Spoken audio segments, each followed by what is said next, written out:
What's going on, everyone? I'm back with another video. This video is going to look at why we can't rule Liverpool out of the Premier League just yet, and in one match, even against the best teams, we'll never rule them out, especially at Anfield. Before we get started with the video, check out both my books and check out Keyframe. It's how I'm making this video. All links in the description below. Let's get right into the tactics behind the match. So Liverpool, they went with a new shape 4-4-2 as they have been going through a few matches this season in this new defensive structure for them.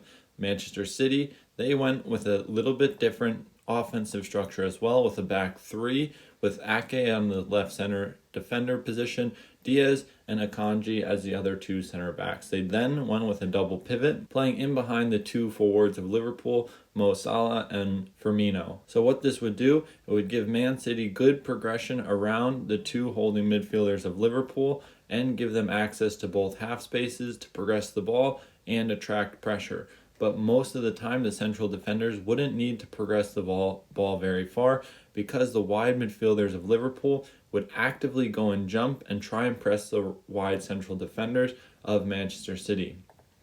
Now, Manchester City, they looked to try and create numerical superiority and get one of their two holding midfielders on the ball. So we're going to just draw the defensive setup from Liverpool in their 4-4-2. So from here, the two forwards would use their cover shadow to block the two holding midfielders, and the two holding midfielders of Liverpool would be responsible for the two more offensive midfielders of Manchester City. So when Liverpool would go and press, their wide midfielders would go and jump to the wide central defenders of City, almost creating a 5-4 in the first and second line, with the two wide midfielders of Liverpool actively going to jump. The two forwards from Liverpool using their cover shadow, there would only be one free player, oftentimes being Ruben Diaz in build-up, leaving them a few problems to progress. Now on the left-hand side, we'd have Phil Foden holding the height and the width, and Gundogan in the half space. So we would then often see movements into wider areas or interchanges between Gundogan and Foden. Now on Kevin De Bruyne's side, we saw a very natural movement with Diogo Jota jumping and Kevin De Bruyne moving wider outside of the cover shadow to progress the ball out wide, creating separation from Thiago. Also, a key for Manchester City in breaking down Liverpool and trying to progress past them in this compact structure was actively using their holding midfielders on the ball. So what they would do is they would look to try and find Rodri to then have Thiago and force him to go and jump to then create more space from Kevin De Bruyne. So a few times we would see third man movements when the two holding midfielders would get separated. We'd see diagonal passes into Haaland to then access the two holding midfielders, which would force the midfielders to collapse and creating more space in the half space.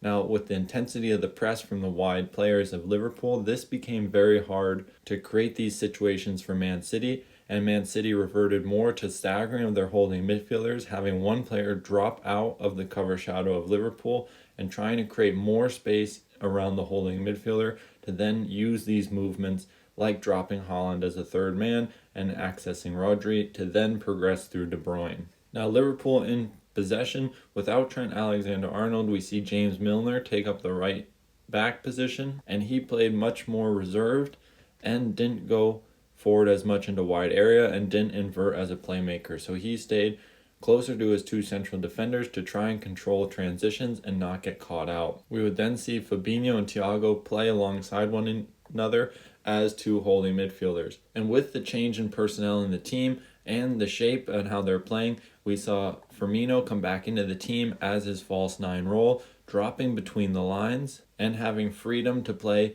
in behind the two holding midfielders and move in their blind spot. With the structure of the two holding midfielders, this fluidity in their front three was then beneficial to a player like Firmino, giving him more freedom between lines to find space. Harvey Elliott played on the right side, and he would share the width with James Milner, often able to go and create isolation out wide to hold the width and try and stretch the defense horizontally.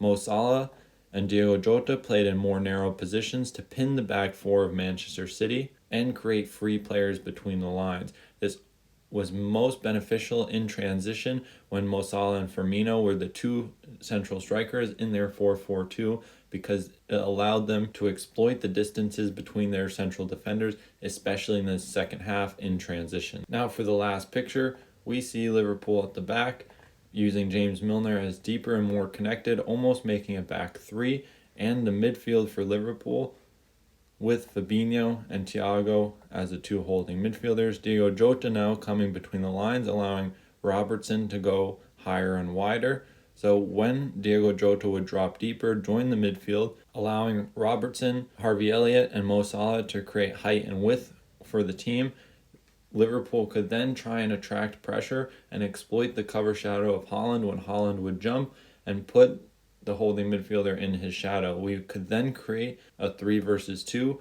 or a 4 against 3 in midfield against the Manchester City players. So as we said, Haaland would typically be drawn forward using his cover shadow, which would leave Rodri, Bernardo Silva, and Gundogan as the two holding midfielders and more of the number 10 to create a 3 versus 2 for Liverpool. And the one downfall of this was the intensity that Manchester City pressed and tried to win the ball back.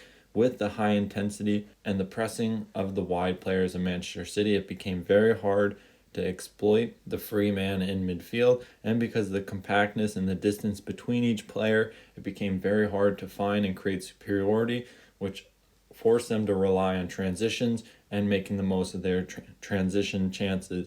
So that's where we're going to end off the video. Thanks for watching. I'll see you in the next one.